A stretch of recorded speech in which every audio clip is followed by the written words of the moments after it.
The news now के जम्मू कश्मीर अब तक प्रोग्राम में एक बार फिर आप सबका हार्दिक स्वागत है। एक बार फिर से इस प्रोग्राम को शुरू करते हैं और नजर डालते हैं कि आज क्या कुछ खास जम्मू कश्मीर में देखने को मिला। तो चलिए पहली खबर पर आपको लेकर चलते हैं। आपको जानकारी दें कि भारत पाकिस्तान के डेलीगेशंस के साथ न्यूट्रल एक्सपर्ट 17 जून से 28 जून तक कश्मीर का दौरा करेंगे। कहा जा रहा है कि यह दौरा सिंधु जल संधि के प्रावधानों के तहत है, जिसके चलते 25 संपर्क अधिकारी नियुक्त किए गए हैं। इसी के साथ अगली खबर पर आपको लेकर चले तो अंतर्राष्ट्रीय योग दिवस पर 21 जून को प्रधानमंत्री नरेंद्र मोदी श्रीनगर दौरे के मद्देनजर जम्मू कश्मीर में सुरक्षा व्यवस्था चाक चौबंद कर दी गई है। अधिकारियों ने बताया कि पीएम के कार्यक्रम के लिए बहुस्तरीय सुरक्षा व्यवस्था की जा रही है। सुरक्षा एजेंसियों ने श्रीनगर की हाई प्रोफाइल यात्रा के मद्देनजर सभी महत्वपूर्ण सड़कों और जंक्शन पर अतिरिक्त नाके स्थापित कर दिए हैं। प्रधानमंत्री श्रीनगर में एक योग कार्यक्रम में शिरकत करेंगे। यह कार्यक्रम शेर कश्मीर अंतर्राष्ट्रीय कन्वेंशन सेंटर के पिछले हिस्से में होगा। वहीं उपराज्यपाल प्रशासन ने यात्रा के लिए पहले से ही बड़े पैमाने पर इंतजाम करना शुरू कर दिए हैं। जम्मू कश्मीर खेल परिषद को प्रशिक्षकों सहित इस अवसर के लिए 3000 खिलाड़ियों को जुटाने का जिम्मा सौंपा गया है। इसी के साथ अगली खबर पर आपको लेकर चले तो लगातार हो रहे आतंकी हमलों के चलते आज डीजीपी जम्मू कश्मीर आर स्वैन आज जिला कठुआ के सैडा गांव में पहुंचे। यहां उन्होंने हालातों का जायजा लिया। वहीं मीडिया से बात करते हुए उन्होंने ये कहा कि चिंता मत करें, आतंकियों का चुन चुनकर खात्मा किया जाएगा और साथ ही पनाह देने वालों पर भी सख्त कार्रवाई की जाएगी। क्या कुछ कहना था डीजीपी जम्मू कश्मीर आर स्वैन का, आइए नजर डालते हैं।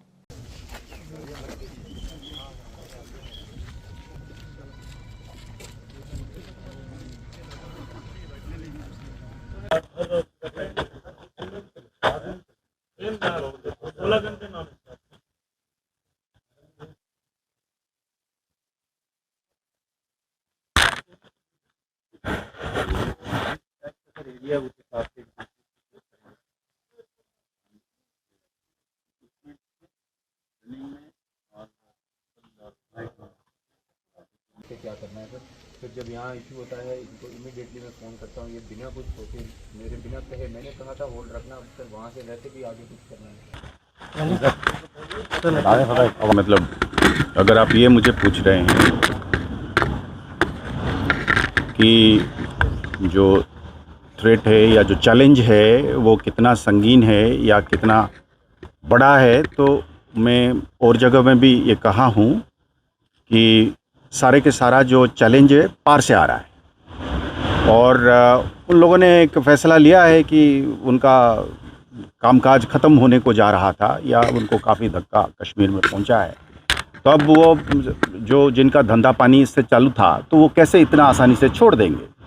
तो वो ठेकेदार बैठे हुए हैं पार, तो इन्होंने अपने हिसाब से इसको ज़िंदा रखने के लिए अपनी ठेकेदारी को ज़िंदा रखने के लिए भेजेंगे।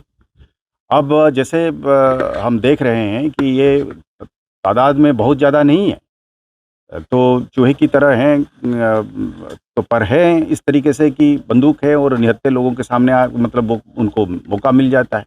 अब हम पूरी आवाम के साथ, आपने जैसे देखा यहाँ पे जिस तरीके से इन्फॉर्मेशन फ्लो कर रहा है, हमारी विलेज डिफेंस ग्रुप है, हमारे एसपीओज हैं, हमारे फोर्स है, हमारे सीआरपीएफ है, आर्मी है, तो ये इसके सामने कहाँ ये टिकेंगे।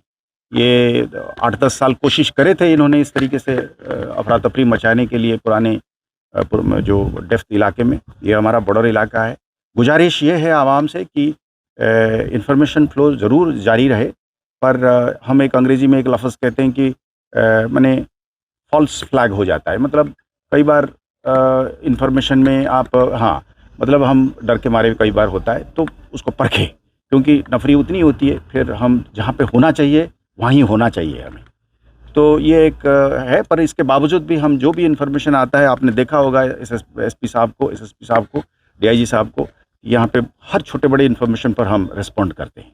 हमको ऊपर से भी इसी तरीके से इंस्ट्रक्शंस हैं गवर्नमेंट ऑफ इंडिया दिल्ली से कि साहब हम और मजबूत करेंगे अपने टीमों को, गाड़ियों में, नाइट विजन डिवाइस में, वेपन में, ट्रेनिंग में, और हम इनको चुन चुन के मार डालें। उसका भी देखिए ये एक जंग है, हमको मानना पड़ेगा इस बात का कि एक जंग हम पर थोप दिया जा रहा है।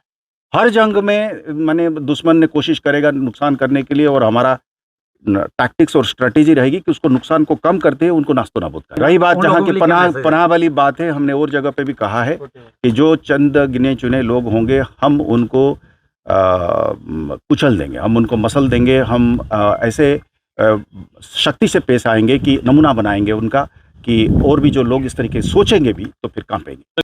तो ये आपने देखा कि डीजीपी जम्मू कश्मीर आर स्वैन का क्या कुछ कहना था। वहीं आपको बता दें कि जम्मू में हाल ही में हुए हमलों को लेकर आज हमारे संवाददाता वजाहत ने भारतीय जनता पार्टी के स्पोक्स पर्सन से सवाल जवाब किए।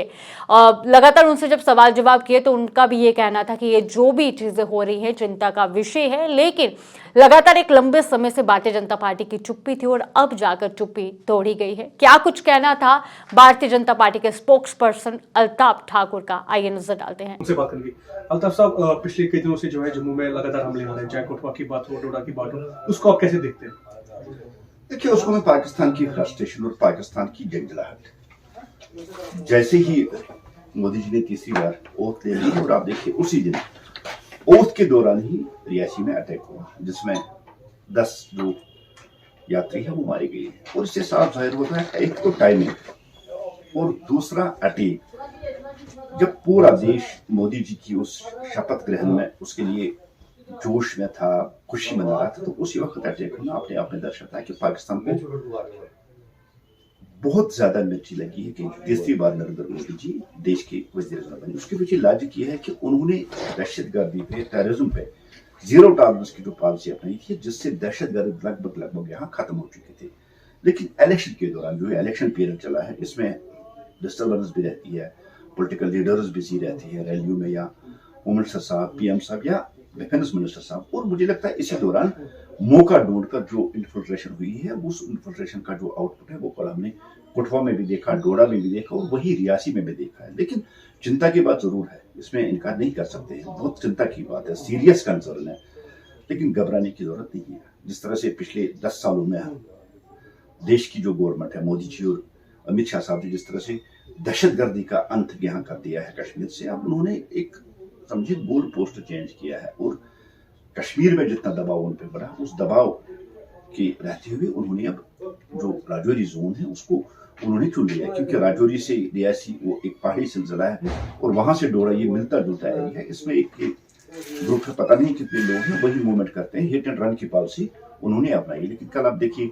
कोटवा में भी 2 दहशतगर्दों को मार डाला गया, अभी यहाँ डोडा में भी वो अभी घेरे में आ चुके हैं। लेकिन कंसर्न तो है, उसमें कोई शक नहीं है कि बड़ी मुद्दत के बाद इस तरह से 72 घंटों में 4 जो अटैक्स होना है ये अपने आप में बहुत सीरियस कंसर्न है। लेकिन घबराने की जरूरत नहीं है, फौज है, पुलिस है, उनको डिलीट करेगी और दहशतगर्दी को किसी भी सूरत में जो आज की गवर्नमेंट है ये कभी बर्दाश्त नहीं करेगी। और पाकिस्तान की जो हरकतें हैं ये हरकतें बर्दाश्त के लायक नहीं है और ये उनके लिए सबक है जो कल भी पाकिस्तान के साथ बात करने की वकालत कर रहे थे। एक तरफ पाकिस्तान यहाँ के पुरअमन फिजा को, यहाँ के लोगों को या यहाँ की जो तनसीबात है उन पर अटैक करके दहशतगर्दी फैला रहा है, लेकिन कुछ लोग अभी भी शायद उससे खाबी खरगोश में अब भी वो पाकिस्तान के साथ बात करने, ऐसा कभी पॉसिबल ही नहीं हो सकता है।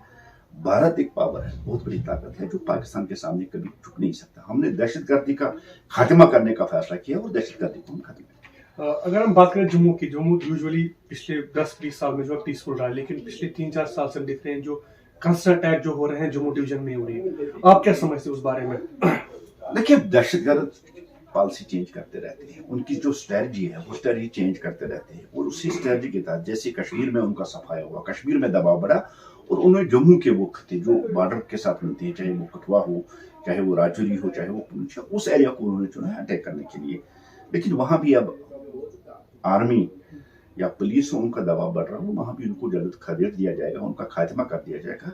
दहशतगर्दी किसी भी हाल में जम्मू कश्मीर में दोबारा उसको पनपने नहीं आएगा। मैंने वर्ड लफ्ज किया, कंसर्न है लेकिन घबराने की जरूरत नहीं है। ये 90 वाला भारत नहीं ना 90 वाला जम्मू कश्मीर है कि आतंकवाद को फिर हम मौका देंगे बढ़ने के लिए। आतंकवाद और आतंकियों के जो आका है उनको सबक सिखाया जाए। आप थोड़ा सा वेट कीजिए, उनको सबक सिखाएंगे।